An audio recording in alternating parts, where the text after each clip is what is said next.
Jaya Gopi Jana Vallabha Girivardhari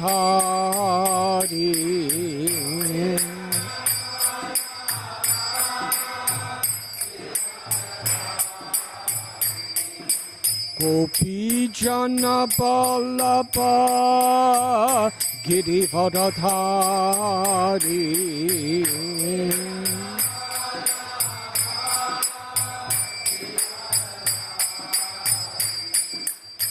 Yasodhanandana Braja Janaranjana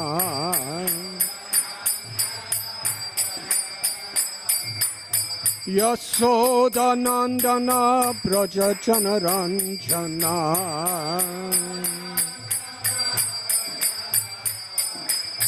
Jamuna Thira Panachari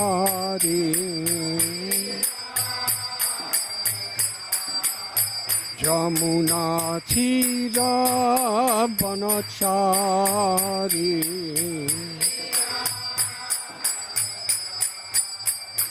Jaya Radha Madhava Kunja Bihari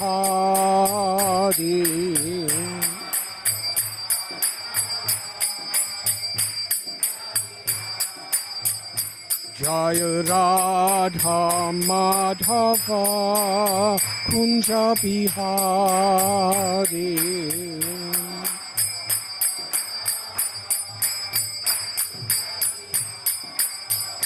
Jaya Radha Madhava Kunja Bihari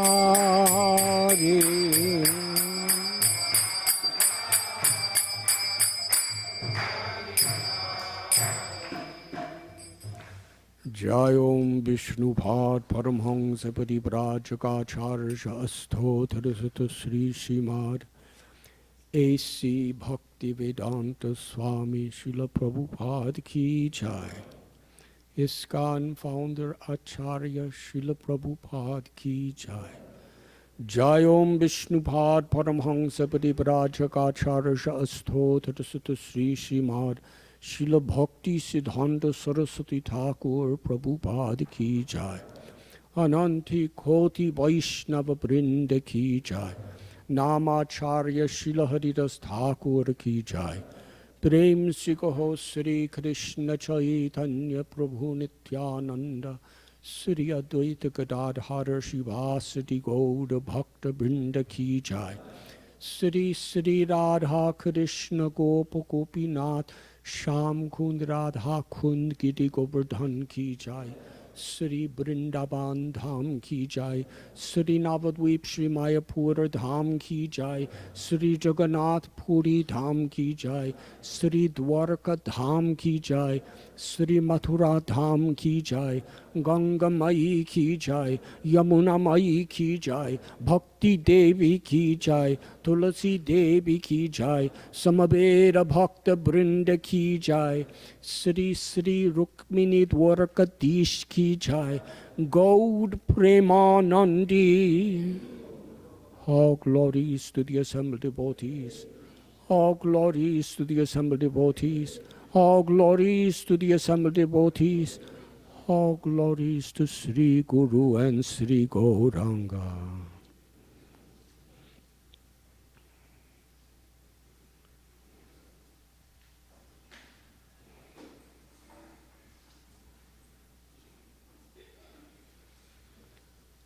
Om Namo Bhagavate Vasudevaya.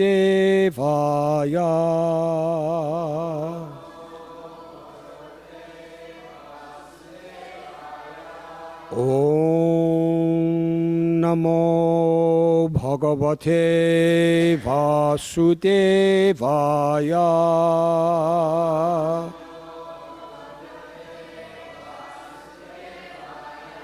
Om Namo Bhagavate Vasudevaya.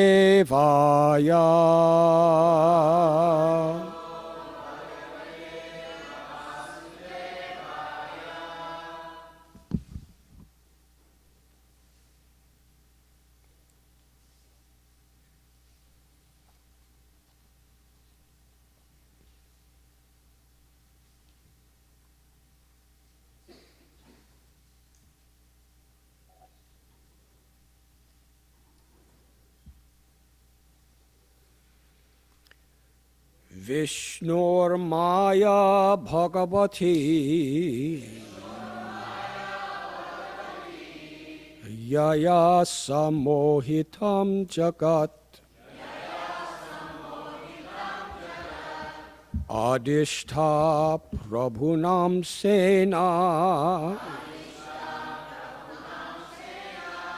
Karyarthe Sambhavishyati.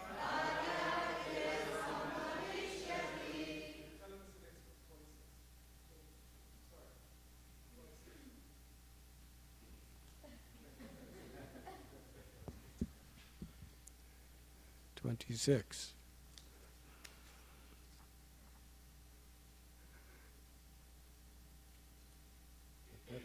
That's 25.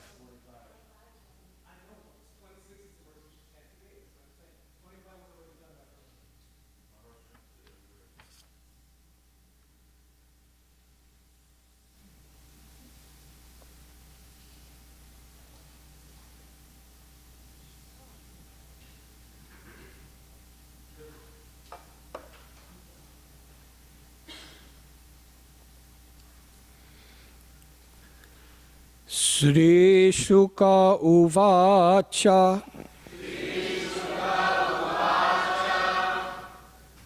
Ityadishyamarakanam Prajapati Patir Vibhu Ashvasya Chamahim Girbhi Swadhama Paramam Yayo Sri Sukha Uvacha Ityadishyamarakanam Prajapati Patir Vibhu Ashvasya Chamahim Girbhi Swadhama Paramam Yayo Sri Sukha Uvacha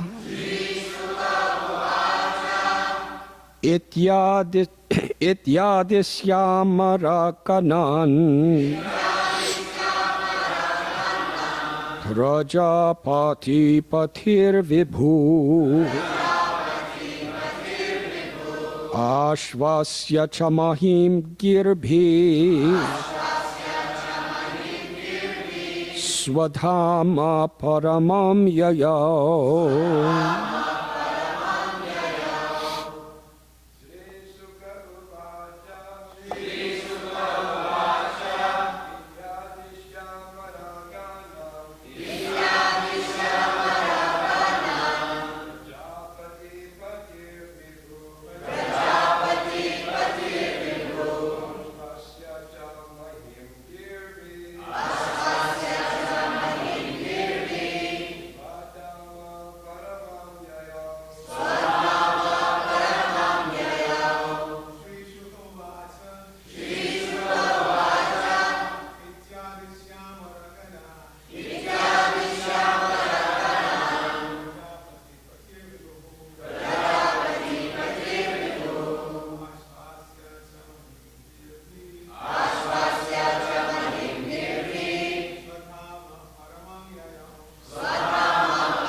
Ladies.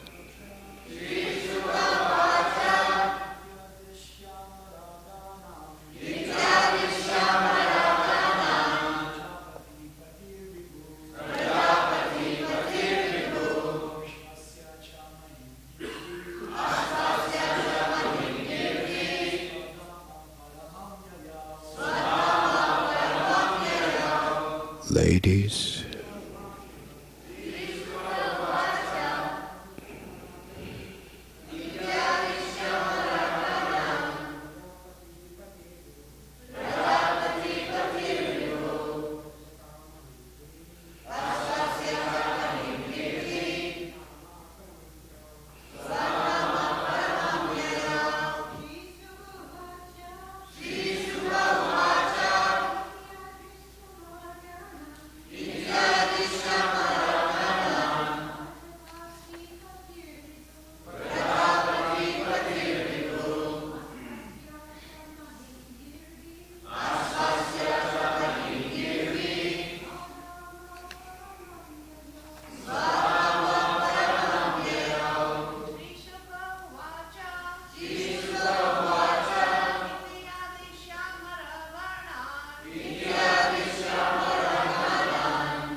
Sri Shuka Uvacha.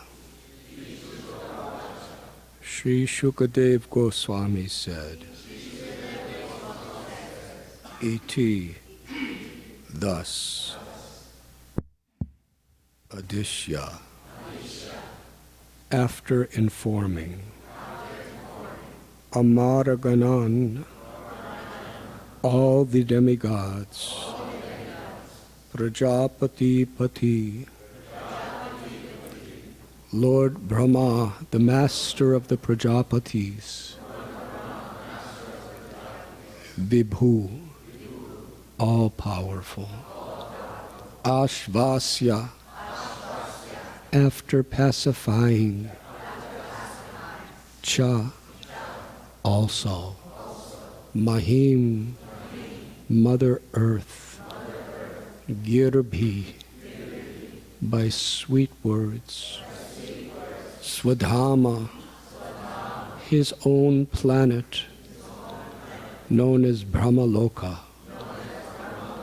Paramam, the best within the universe, Yayao, returned.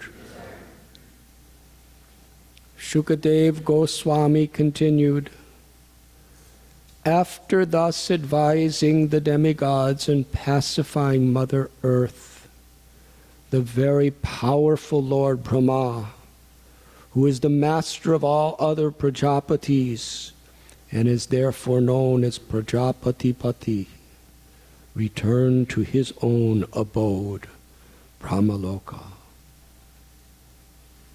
Suraseno yadupatir maturam avasan purim, Maturam churasenams cha vishayam bubuje pura.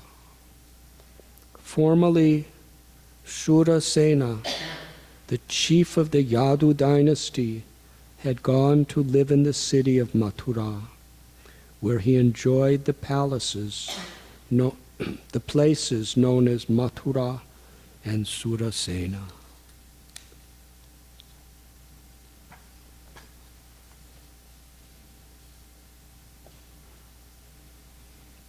Rajadhani tata sabhuj sarva yadava bhubujam Mathura bhagavan yatra nityam sanihito hari. Since that time, the city of Mathura had been the capital of all the kings of the Yadu dynasty. The city and district of Mathura are very intimately connected with Krishna, for Lord Krishna lives there eternally. Purport by His Divine Grace, A.C. Bhaktivedanta Swami Prabhupada. It is understood that Mathura city is the transcendental abode of Lord Krishna.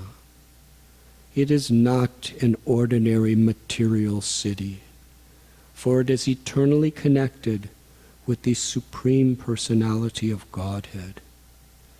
Vrindavan is within the jurisdiction of Mathura, and it still continues to exist. Because Mathura and Vrindavan are intimately connected with Krishna eternally, it is said that Lord Krishna never leaves Vrindavan. Vrindavanam parityajya padam ekam nagacchati. At present, the place known as Vrindavan is in the district of Mathura, continues its position as a transcendental place. And certainly anyone who goes there becomes transcendentally purified. Navadvip Dham is also intimately connected with Braj Bhumi. Srila Narottam Das Thakur therefore says, Shri Gaudamandala Bhumi Je Bhajani Chintamani Tara Hoy Braja Bhumi Vas. Braja Bhumi refers to Mathura Vrindavan, and Gaur Mandala Bhumi includes Navadvip. These two places are non-different. Therefore, anyone living in Navadvip Dham, knowing Krishna and Sri Chaitanya Mahaprabhu to be the same personality of Godhead, lives in Braj Bhumi, Mathura Vrindavan. The Lord has made it convenient for the conditioned souls to live in Mathura, Vrindavan, and Navadvip, and thus be directly connected with the Supreme Personality of Godhead. Simply by living in these places, one can immediately come in contact with the Lord. There are many devotees who vow never to leave Vrindavan and Mathura. This is undoubtedly a good vow, but if one leaves Vrindavan, Mathura, or Navadvip Dham for the service of the Lord, he is not disconnected from the Supreme Personality of Godhead. At any rate, we must understand the transcendental importance of Mathura, Vrindavan, and Navadvip Dham. Anyone who executes devotional service in these places certainly goes back home, back to Godhead, after giving up his body. Thus the words Mathura Bhagavan Yatra Nityam Saniho Hari are particularly important. A devotee should fully utilize this instruction to the best of his ability. Whenever the Supreme Lord personally appears, he appears in Mathura because of his intimate connection with this place. Therefore, although Mathura and Vrindavan are situated on this planet Earth, they are transcendental abodes of the Lord.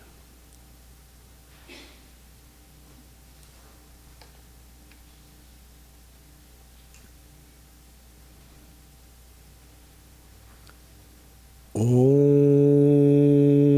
Agyantimidandasya Jnananjanachalakaya Chakshurun Militam Jena Tasmai Sri Gurave Namaha Sri Chaitanya Manobhishtam Sthapitam Yena Bhutale Swayam Rupa Kadamayam Dadati Swapadantikam Pandeham Sri Guru Sri Judhapadakamalam Sri Gurun Vaishnavamscha Sri Rupam Sagrajatam Sahagana Raghunathan Bitham Tham Sajivam Sadvaitam Savadutam Parijana Sahitam Krishna Chaitanya Devam Sri Radha Krishna Padan Sahagana Lalita Sri Vishakan Vitamscha He Krishna Karuna Sindhu Dina Bandhu Jagatpate Gopesha Gopika Kanta Radha Kanta Namostate Tapta Kanchana Gaurangi Radhe Brindavaneshwari Vrishabhanu Sute Devi Pranamami Hari Priye Vanchakalpatarubhyascha Kripa Sindhubhya Evacha Patitanam Bhavanibhyo Vaishnavebhyo Namo Namaha Sri Krishna Chaitanya Prabhu Nityananda Sri Advaita Gadadhar Shivasati Gaura Bhakta Binda Hare Krishna Krishna Krishna Hare Hare Hare Rama Rama Rama Hare Hare.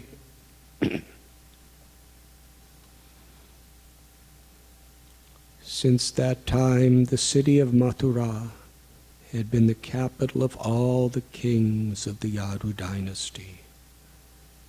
The city and district of Mathura are very intimately connected with Krishna, for Lord Krishna lives there eternally.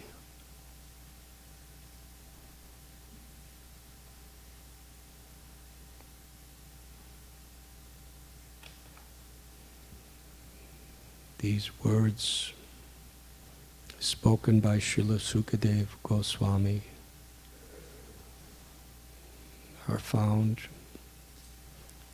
in today's verse from the 10th canto of Srimad Bhagavatam, chapter 1, text 26 through 28.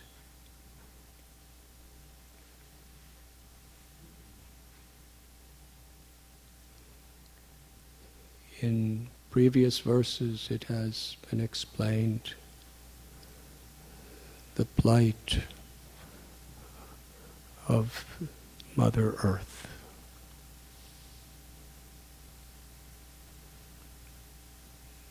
Bhumi is an expansion of the pleasure potency, the motherly aspect of the Supreme Personality of Godhead.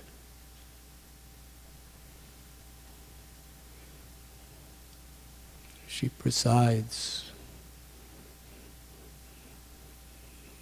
like the Paramatmas within our heart, like the soul is conscious of every aspect of the body. Similarly, Bhumi, Mother Earth, is conscious of everything happening on this planet, of all the resources of nature that she provides. Bhumi, who is an expansion of Lakshmi, provides everything in the loving service of the Lord. Srila Prabhupada explains it in this way.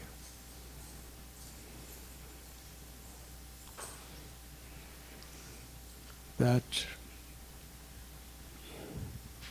Lakshmi Devi is always situated in the loving service of the lotus feet of Sri Narayan.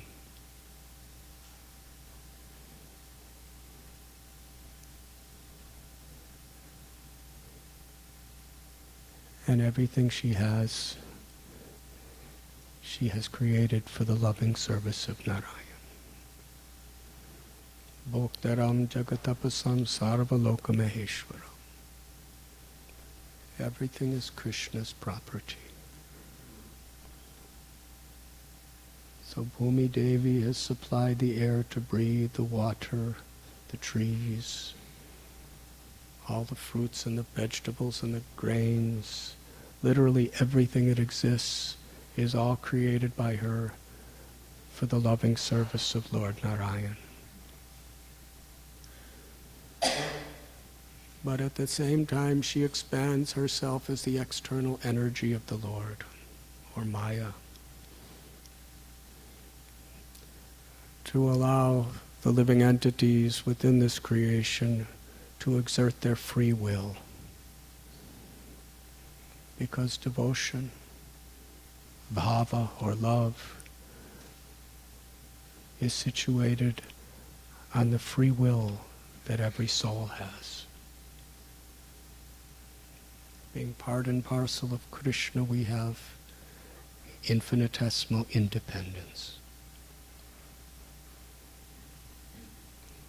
And when we use the beautiful resources that Bhumi gives us for our own greed, lust, envy, anger, arrogance, under illusion, we pollute, we exploit, we abuse. And this was the condition approximately 5,000 years ago. And it is certainly the condition today as well. Bhumi Devi took the form of a cow and approached Lord Brahma, explaining her plight. Great asuras like Jarasandha, Kamsa, and others were exploiting her resources for their own power, for their own control. They were demoniac. They did not mind exploiting, destroying anything or anyone for their own purposes. They are all her own children. She's seeing them all fighting with each other, causing such pain to each other.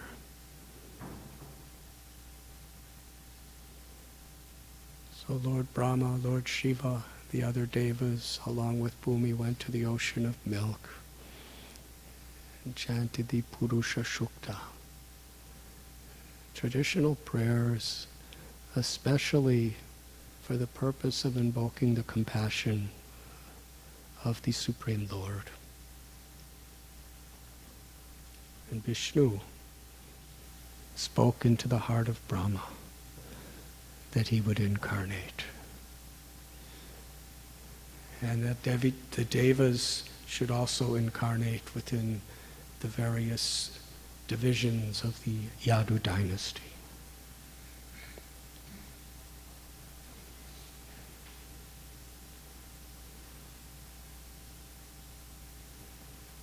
And at that time, Lord Brahma returned to his abode. And Sukadeva Goswami is continuing his explanation by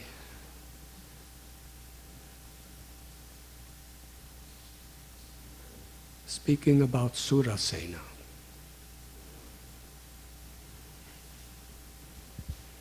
A great Kshatriya king who settled in Mathura. And describing here that since that time the city of Mathura has been the capital of the kings of the Yadu dynasty. And how this Mathura is very intimately connected with Krishna, for Lord Krishna lives there eternally.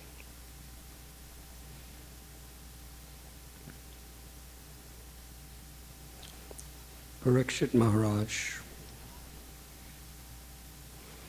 at the time of this section of Srimad Bhagavatam, is very close to his death, physically. He had 7 days to live on the banks of the Ganga, not so far from Mathura. He was sitting. And all the great sages and the rishis from all directions came to be with him for this historical event. Narada, Vashishta, Vishwamitra, they were all there. And they unanimously selected Shukadev to speak. Parikshit Maharaj wanted to know what is the ultimate purpose of life? What is the essence of all religions? What is the prime duty of a person about to die? Shukadev Goswami has extracted the very essence of all knowledge, of all Vedas, of all the universes and all of creation. Through his realizations, through his wisdom, he has distilled everything as the Srimad Bhagavatam. It's really a crash course. He didn't have time to go into extraneous descriptions. Seven days. Think about what you were doing 7 days ago. It's not so long. Most of us have our schedules, have our plans, what we'll do with our life, and they extend far more than 7 days. 7 days goes so fast. That's all the king had to live. 100% guaranteed he was going to die in 7 days.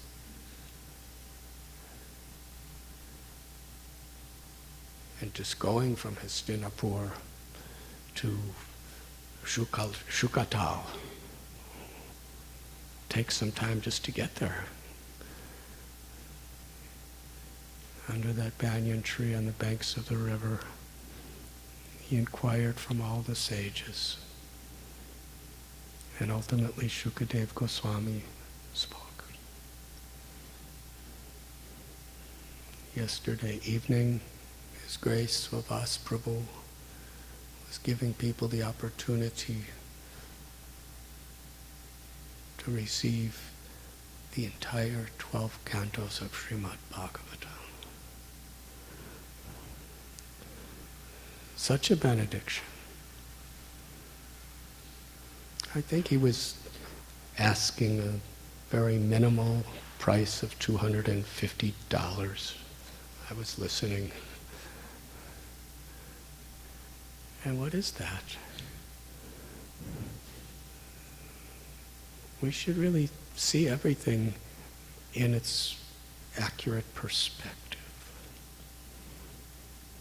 $250 comes and goes. $250 million comes and goes. You can't hold on to anything. Maharaj Parikshit was one of the wealthiest people in the whole planet. He was the emperor of the world.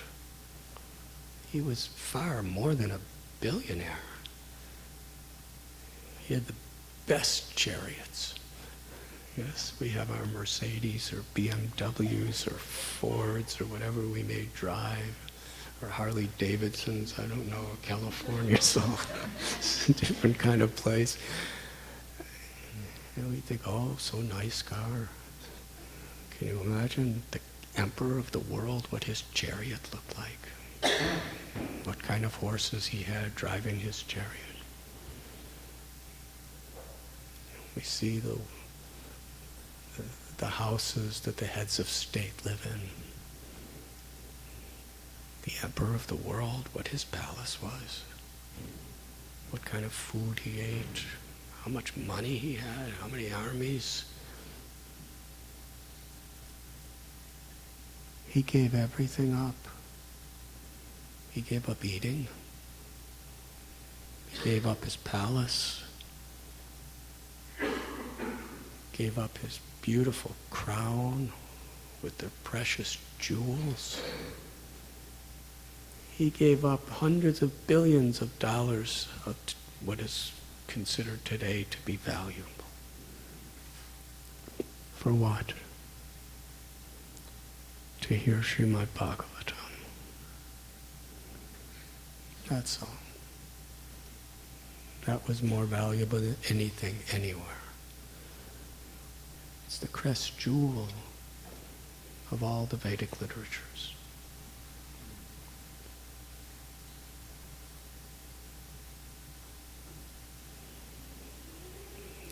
Vyasadeva himself, he compiled and organized the Rig Veda, Yajur Veda, Samaveda, Atharva Veda, Samaveda. 108 primary Upanishads, Haribol. So many other Upanishads, Itihastas, Mahabharata, Puranas. He did it all out of compassion for misguided humanity. He saw these threefold miseries, adhyatmakadi, bhautikadi, daivaka, miseries of the body and the mind, miseries caused by other living beings, miseries caused by natural disturbances. It did not matter who you were or what you had. You could not escape these miseries. And ultimately, birth, old age, disease, and death.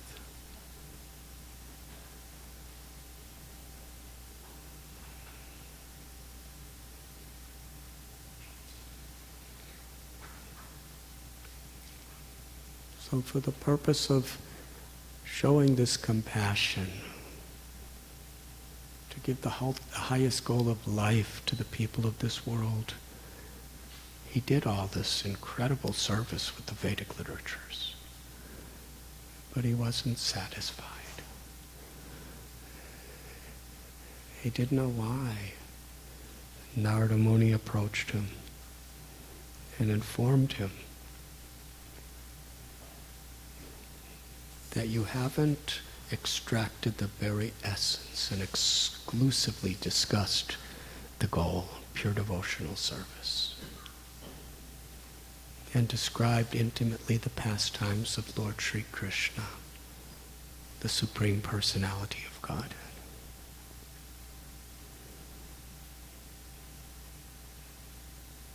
So the very crown of all the Vedas that the author himself, Vyasadeva, has proclaimed is this Srimad Bhagavatam. In the context in which it's spoken, Srila Prabhupada explains, is the situation we're all in. We're all about to die. Whether it's 7 days or 70 years, doesn't make much difference. Time goes very fast. Parikshit Maharaj had the sense of urgency. It is very instructive what he did. He wanted to show by his example. We cannot imitate him. We can only follow in his footsteps in our own ways. He left everything. He left food. He left water. What to speak of clothes? What to speak of all of his family members? What to speak of all he accomplished in his life as a king, establishing the greatness of a city, of a kingdom, of a palace. He left everything. That's how much he valued hearing from Shukadev Goswami. That's how much he valued the Srimad Bhagavatam.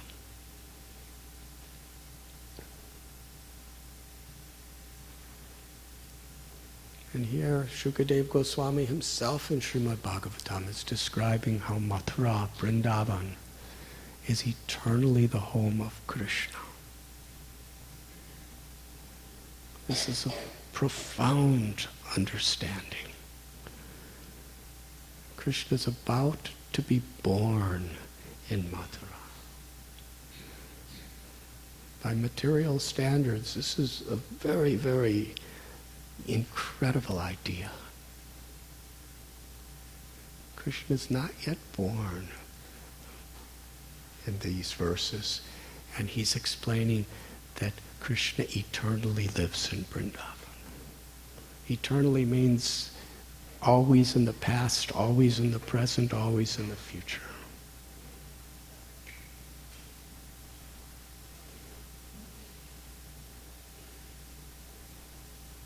He just appears to worldly vision at a particular historical moment. And he disappears from worldly vision at another time. But he's ever existing there. The importance of Mathura Vrindavan.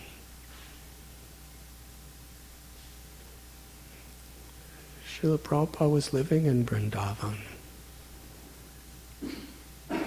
At Seva Kunj, the holiest of all holy parts of Vrindavan, the place of Krishna's not just eternal place of Krishna, but eternally where Krishna is performing his most loving pastimes with Sri Radha and gopis. That's Prabhupada's residence, Sri Radha Damodar Temple.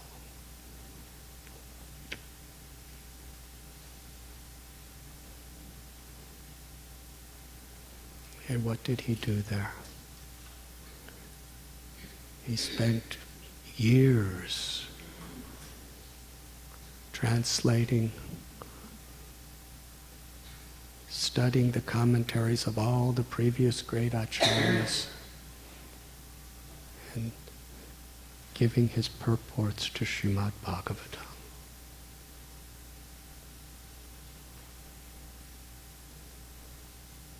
Srila Prabhupada was elderly,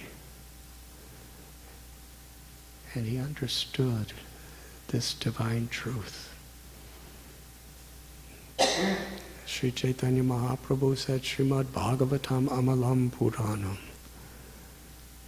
Krishna, with the love, Mahabhav, and the compassion of Sri Radharani, has come to the world to teach us how to be devotees.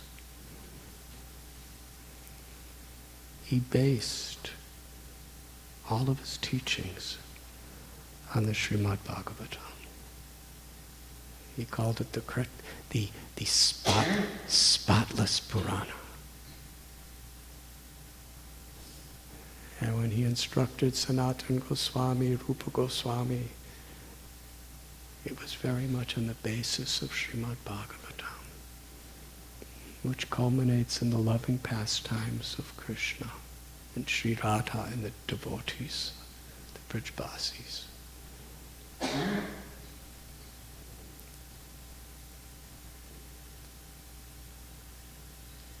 At the age of 69, not only did he translate, not only did he didn't have dictaphones, what to speak of computers. He just hand wrote and hand typed. And there were no electric typewriters that he had access to. Have you ever seen those really old typewriters where you have to really press hard to get the key to go, and if you don't press hard enough, it's not even clear. You have to go.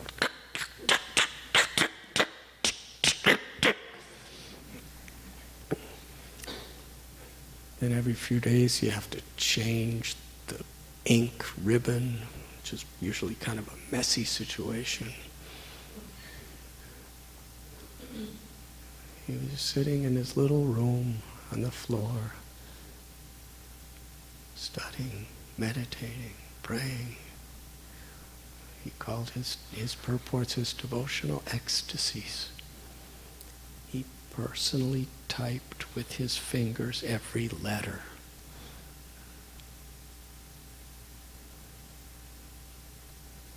Then he had to go to Delhi. I went to Vrindavan in 1971. There was no highways then like there is now. Just crowded trains. He went to Delhi and he had to somehow or other find people to give donations for paper. And in those days in India, paper was really difficult to get. We read about it in Prabhupada Lilamrita.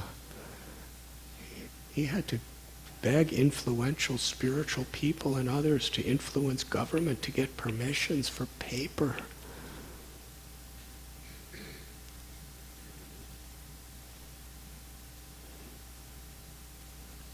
And somehow, after years, he had 2 volumes done, but he couldn't raise enough money for the 3rd volume. He went all the way to Mumbai, and he had to beg from Sumati Mukherjee, I can't raise the money for this 3rd volume. Can you publish it for me? You're a devotee of Krishna. And she did. Years of begging for every page of paper.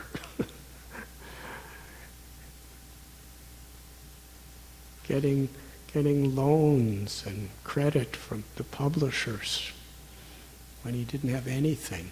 He had no assets to guarantee. And he had 200 sets of Srimad Bhagavatams. And there were no book distributors. Bhrigupati Prabhu, he was just going to elementary school in those days.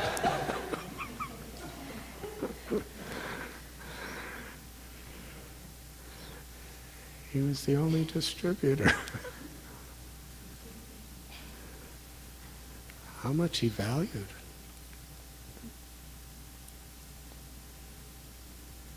And then he decided, I have Srimad Bhagavatam. Now I can go to the West to fulfill the prophecy of Lord Nityananda, Lord Chaitanya, and the order of his Guru Maharaj.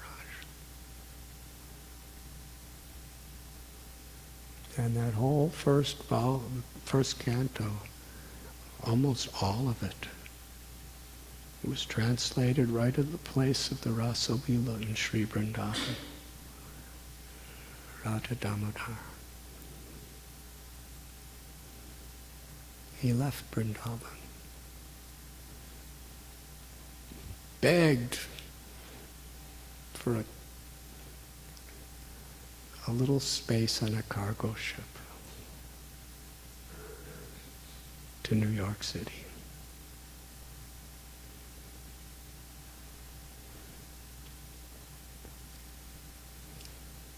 Earlier this year, or last year in December, I went to a very special place. Cochin in Kerala. And I was with some very special guests for a very special purpose there. And the day I was going to leave, I decided to just take a walk along the seashore, just a few minutes from where I happen to be staying. I saw something that was almost brand new. It was a large kind of brass plaque. And it had explained this was the spot where the 200 sets of Srimad Bhagavatams were put on the Jaladuta. Cochin. You should all go there. It's worth it. It's in the middle of nowhere.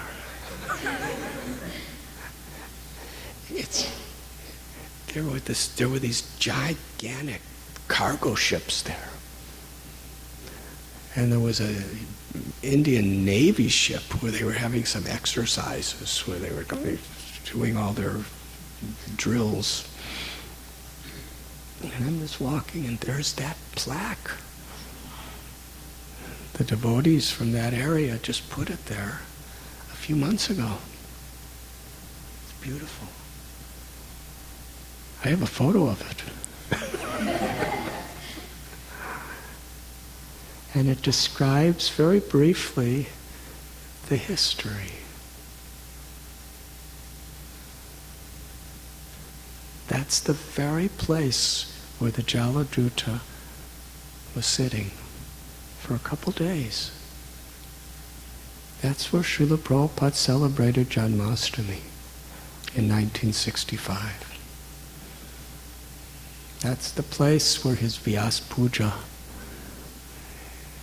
Nandotsava, where he happened to be. But most importantly to Srila Prabhupada, that's where all the boxes with the 200 sets of Srimad Bhagavatams, they were shipped from Delhi, and that's where they were put on the Jaladuta. Srila Prabhupada boarded in Calcutta. Srimad Bhagavatam boarded in Cochin.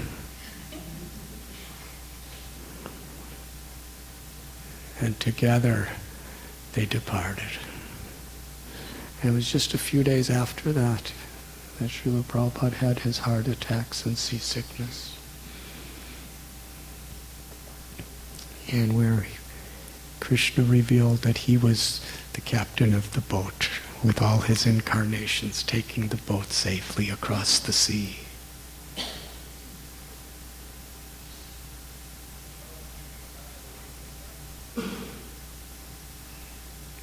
And I was explaining last night, I believe, when Srila Prabhupada came to America,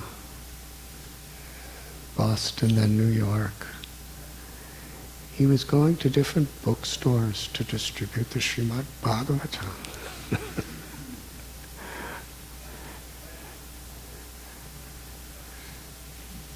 And there's a famous letter. In Sri Mayapur, there was a festival, ILS, where leaders from all over the world were there. And on a particular day, I read a letter that Srila Prabhupada received on the 50th anniversary of when he received it. Just last month. Srila Prabhupada, when he was in Mumbai,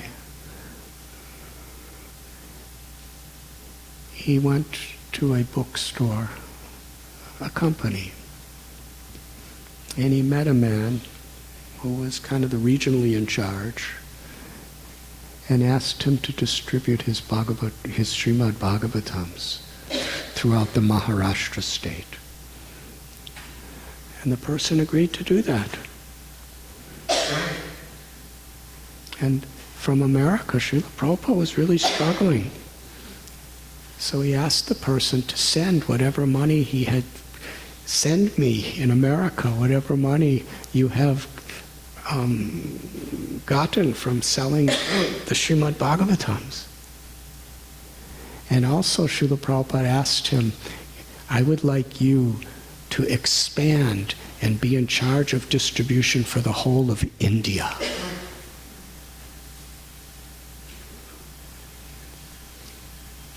That letter's there. And the letter he received back in February 1965, 50 years ago.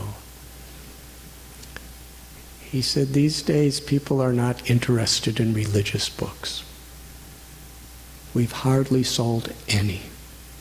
Most all the bookstores that we've put them in, they're sending them back to us.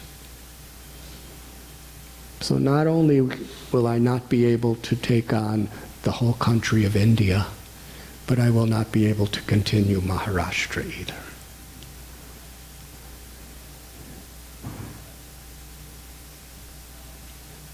And he only made a few dollars. But Srila Prabhupada was not discouraged.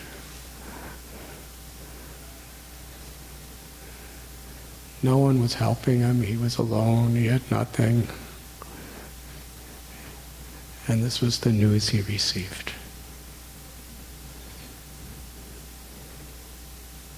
How much Srila Prabhupada understood the value of Srimad Bhagavatam. Wherever he was, he continued translating and writing purports for the second canto, third canto, fourth canto, up to the 10th canto.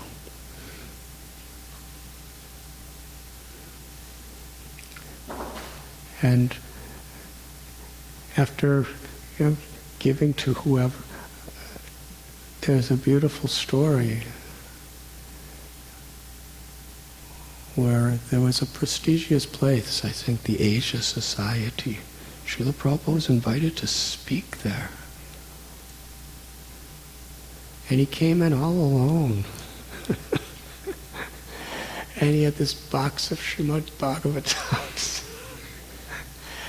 And he was just sitting in a row. And this one man, he was a Muslim person. He just happened to see the advertisement, and he came. And he sat down, because there was hardly anyone even there. It was not a large hall, but it was like 80% empty. And he was sitting there, and he was next to this elderly gentleman in robes. And it came time for the speaker to speak, and Srila Prabhupada turned toward him and said, I have to speak now. Could you watch these books while I'm speaking?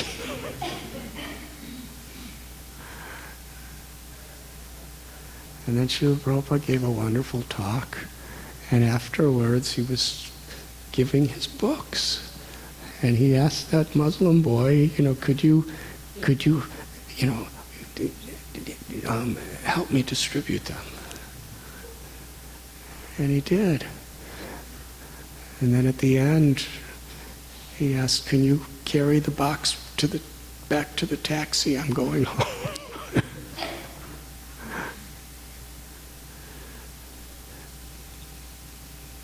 And this person, years later, he was interviewed and he spoke about it. So that's, in his own supremely compassionate, simple way, how Srila Prabhupada completely understood the value of Srimad Bhagavatam. Just like Krishna is eternally in Mathura and Vrindavan, Krishna eternally is the Srimad Bhagavatam. The Bhagavatam itself Vyasadeva writes that after Krishna left this earth, and the darkness of Kali consumed everyone and everything, Krishna descended to give light in the darkness of Kali as the Srimad Bhagavatam.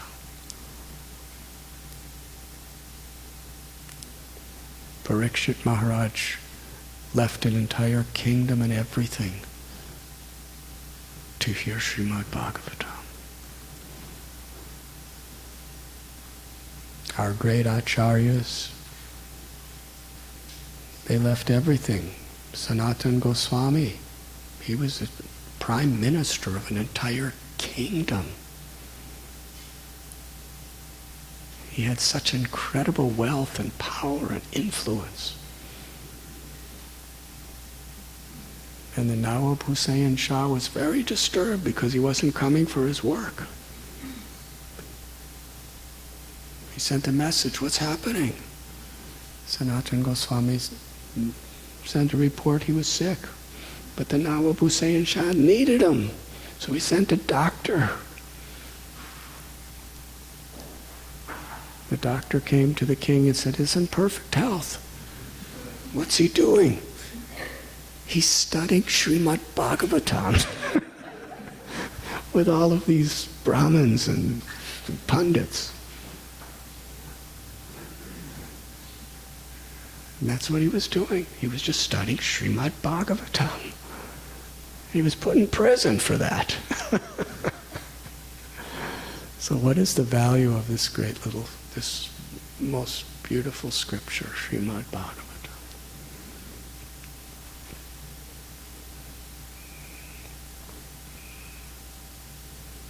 What should be our enthusiasm to share it with others?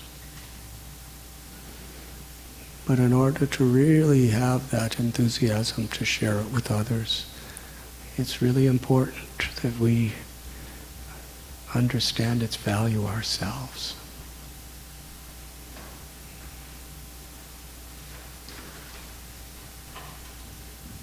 It's the ripened fruit of all the Vedic literatures.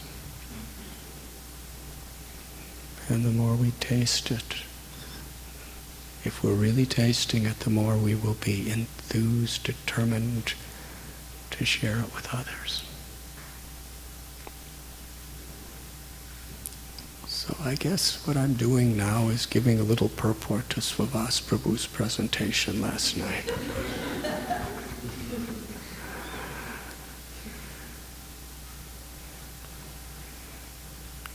Krishna appears in Srimad Bhagavatam just as he appears in Mathura.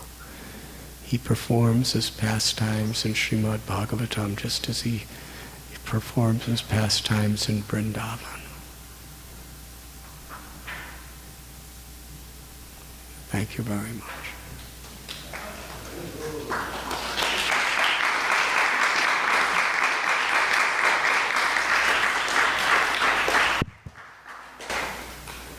Srila Prabhupada ki jai.